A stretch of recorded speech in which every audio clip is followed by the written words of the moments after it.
কি হয়েছে কোথায়? বাবা তুমি তাড়াতাড়ি ডেড বডির মতো শুয়ে পড়ো। কেন কোতন? বাবা আমার জন্য যে ব্যাংক থেকে 5 লাখ টাকা লোন করেছিল সেটা ওরা নিতে আসছে। যারা না তুমি তাড়াতাড়ি কান্নার নাটক করো। আমার শ্বশুর গো, বাবা তুমি চলে গেলে। কি হয়েছে আপনার বাবার?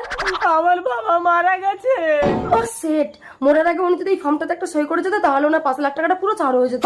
এখন যা হচ্ছে পুরো টাকাটা আপনাকেই শোধ দিতে হবে। না আমি মরিনি, দিন সই করে দিচ্ছি। এই তো আপনি মরেননি, দিন 5 লাখ টাকা দেন। উদয় babu, Uday babu, murder, you are under arrest. না আমি মার্ডার করিনি। বাবা তুমি উঠে সইটা করে দাও তো। দিন সই করে দিচ্ছি। ম্যাডাম এবার আপনাদের 5 লাখ টাকা সত্য। কিন্তু আপনার বাবা তো মরেনি। বাবা না, ওটা আমার বাবার আত্মা ছিল। আত্মা? ভূত।